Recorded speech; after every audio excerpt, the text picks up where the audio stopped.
cut this wind noise down a little bit in a minute here.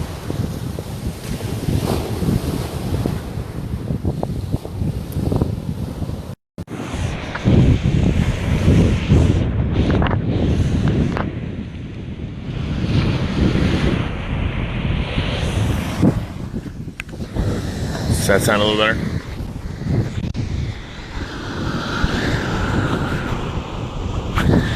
Oh, it's fucking nice out.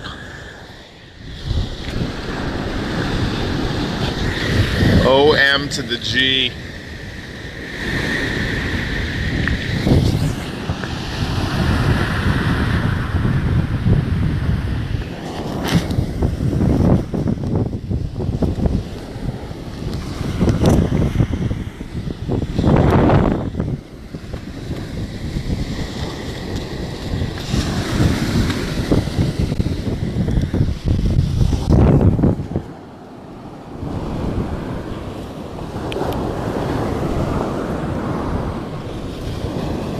Thanks, Gene.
Your AI replica. We're gonna have to talk more about that.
Okay, I think I have to start like trying to come a little bit early because I'm feeling a tad rushed.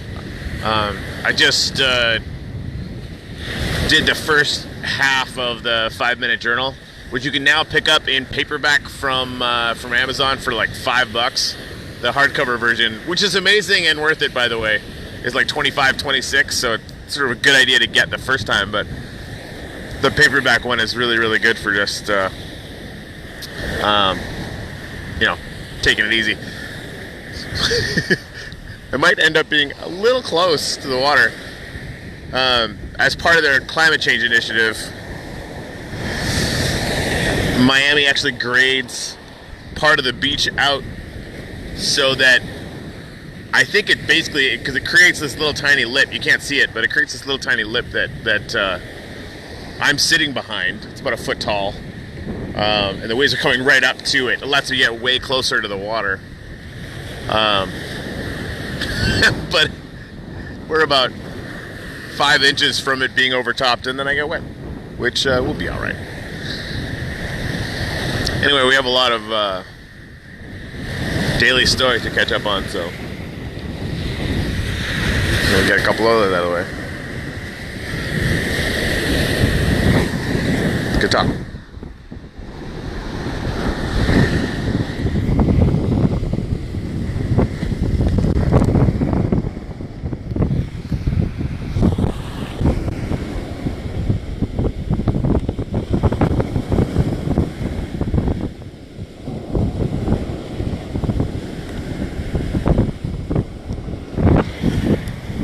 Isn't it just totally weird, Mr. Bob?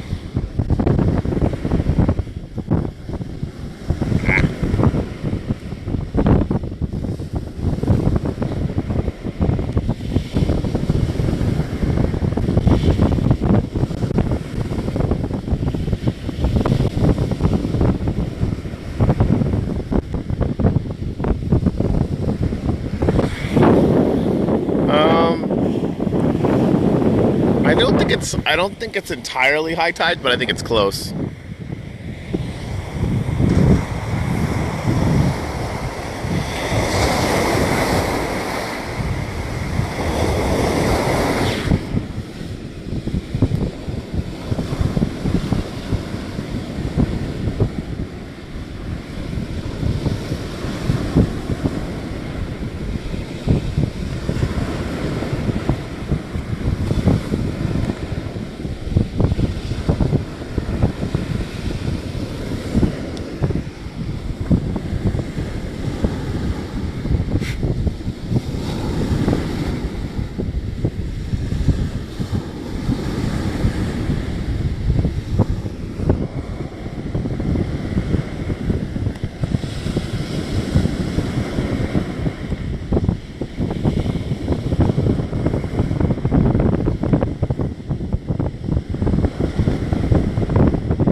February 9th.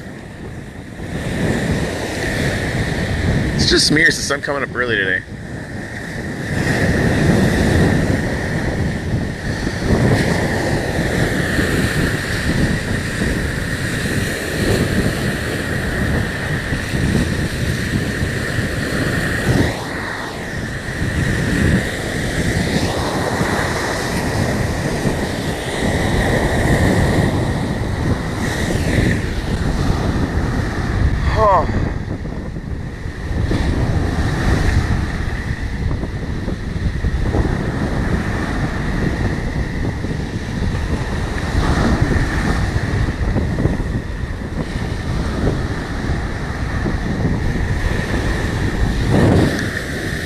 Yeah, I might have zoomed in a little bit to get more sun. But it does make the waves look cooler, you're right.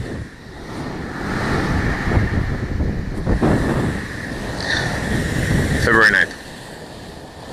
You don't have to have an opinion. We have the power to hold no opinion about a thing and to not let it upset our state of mind. For things have no natural power to shape our judgments. It's Marcus Aurelius. Here's a funny exercise. Think about all the upsetting things you don't know about. Stuff people might have said about you behind your back, mistakes you might have made that never came to your attention, things you dropped or lost without even realizing it. What's your reaction? You don't have one because you don't know about it. In other words, it is possible to hold no opinion about a negative thing. You just need to cultivate that power instead of wielding it accidentally. Especially when having an opinion is likely to make us aggravated. Practice the ability of having absolutely no thoughts about irrelevant or about things that are irrelevant or non-existent to you. It'll be a lot less powerful this way. Oh! Yep. That wave almost got me.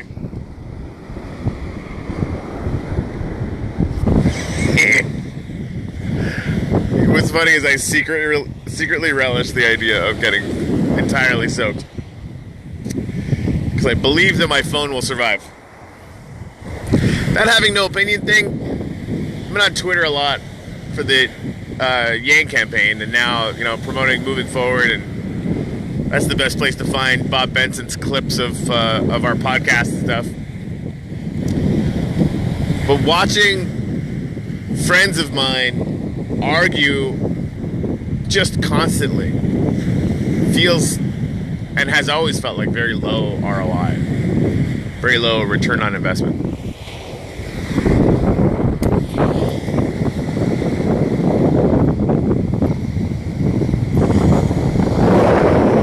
Brian wanted to go meet a runner.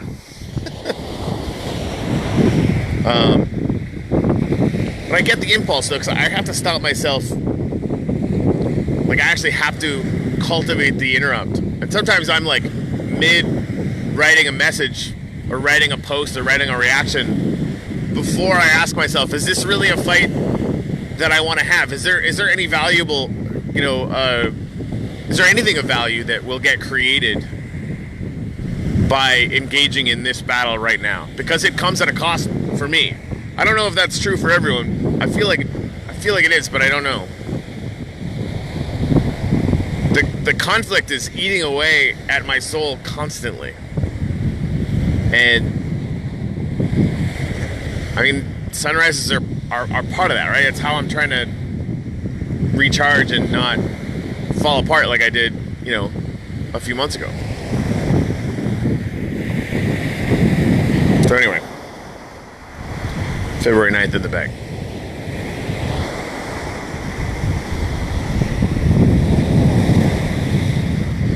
Right, Bob. Will it further your personal mission? And again, like as often as not, I don't ask that question. I guess it's good that half the time I do.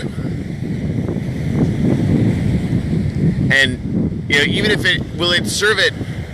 Maybe, and this is kind of half for me, Bob, but will it serve it enough, right? And you probably know who I'm talking about when I talk about pointless arguing on the internet. He may or may not be my co-host. He's like arguing with one person, and very few people see it, right? So even if, and this is a big if, something of value is gleaned from the interaction, which is exceedingly rare, no one sees it. And every time I get like yanked into one of these conversations, I'm like, why are we not doing this on the podcast at the explicit exclusion of this nonsense? Anyway, that's working my way through some things this morning. February 10th, anger is bad fuel. There is no more stupefying thing than anger. Nothing more bent on its own strength. If successful, none more arrogant. If foiled, none more insane. Since it's not driven back by weariness, even in defeat, when fortune removes its adversary, it turns its teeth on itself. I am so reading that again.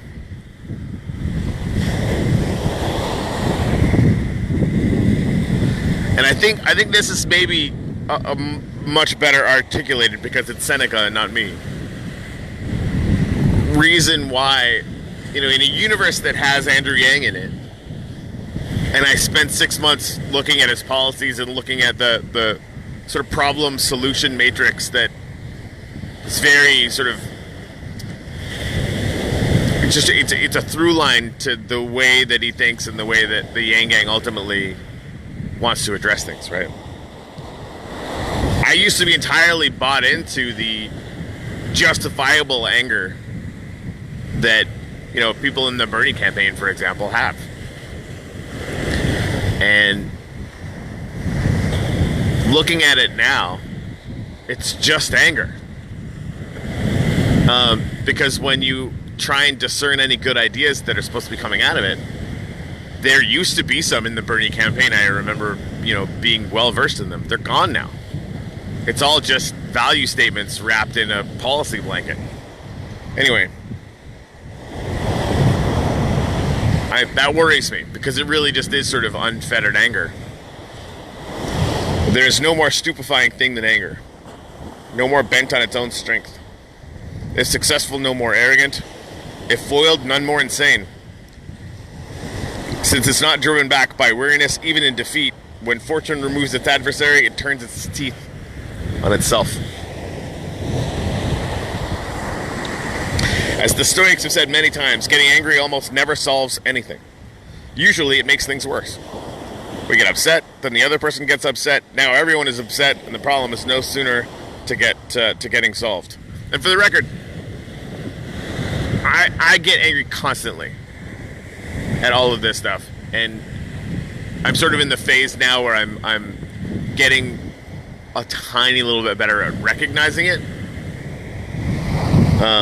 Definitely not close to achieving Zen Master status on it yet. Many successful people will try to tell you that anger is a powerful fuel in their lives. The desire to prove them all wrong or shove it in their faces has made many a millionaire. The anger at being called fat or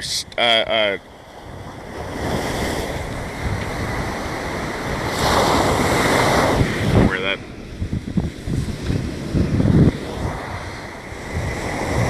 But that's short-sighted.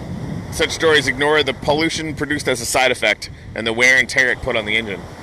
It ignores what happens when that initial anger runs out, and how now more and more must be generated to keep the machine going, until eventually the only source left is anger at oneself.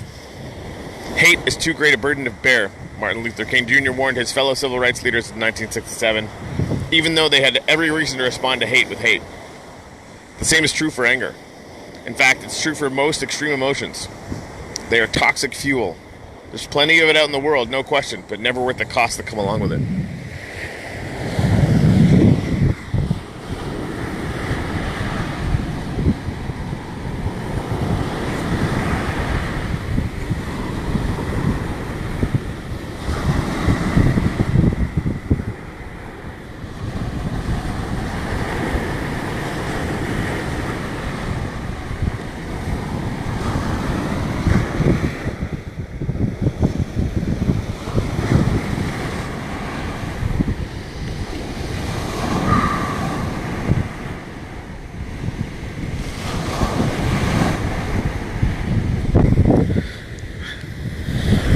Is that a sex joke?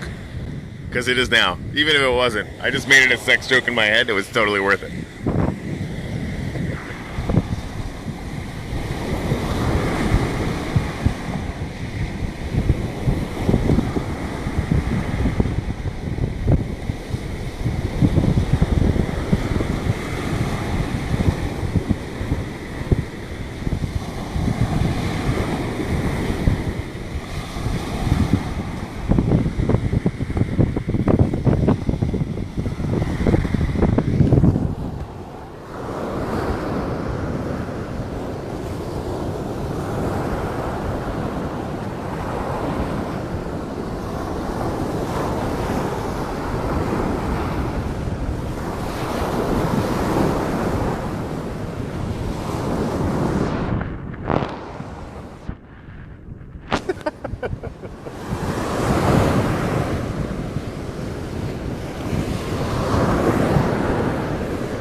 Sorry, I am very loud.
Can you see the chicks swimming? I'm a little jealous. Lived here a month and I haven't jumped in the ocean yet. That's gonna get fixed.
Holly, damn you, I'm gonna have that song stuck in my head all morning now.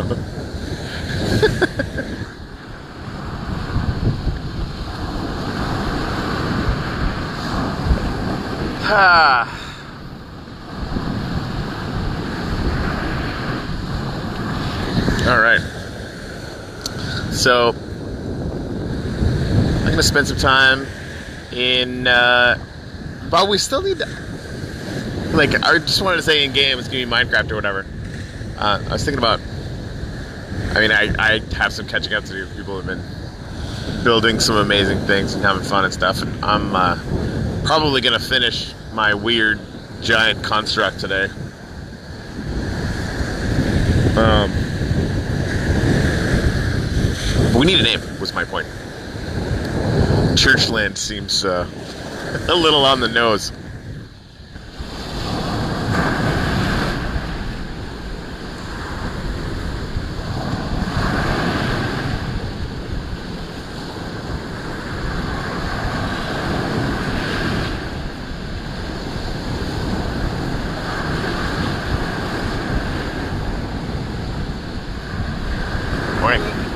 Hey, buddy.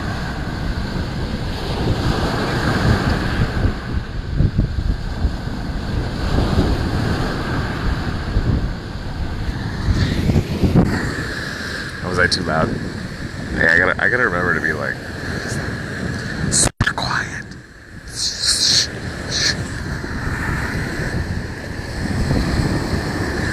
On that note, I'm gonna go.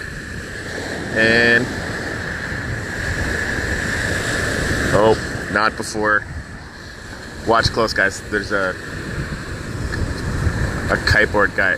Oh, he's got one of the aerofoils or hydrofoils. Hydrofoils. This board is like right out of the water. Can you guys see that? Yes. Yes. Oh, that's so good. That is so good. Yeah. That hydrofoil, like he's literally 1.5 feet, 2 feet out of the water. Like his board is completely and totally out of the water. Oh my God. We need to learn how to do that. So good. Anyway, I'll stop fawning now. So we'll see you tomorrow. Tomorrow morning, we'll see you for coffee at 10 a.m. back on YouTube. And I'm already planning something for church on Sunday. Yep. I'm stoked about it. And again, it, as usual, it's, you know, the thing I need to be doing for myself. Oh, wow, okay. Kite surfer's coming back. Let me see if I can zoom in a little bit.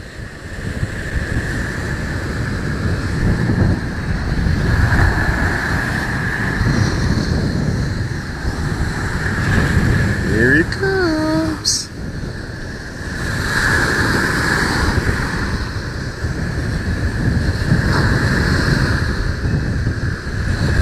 That's so cool. Anyway, guys, we'll see you tomorrow.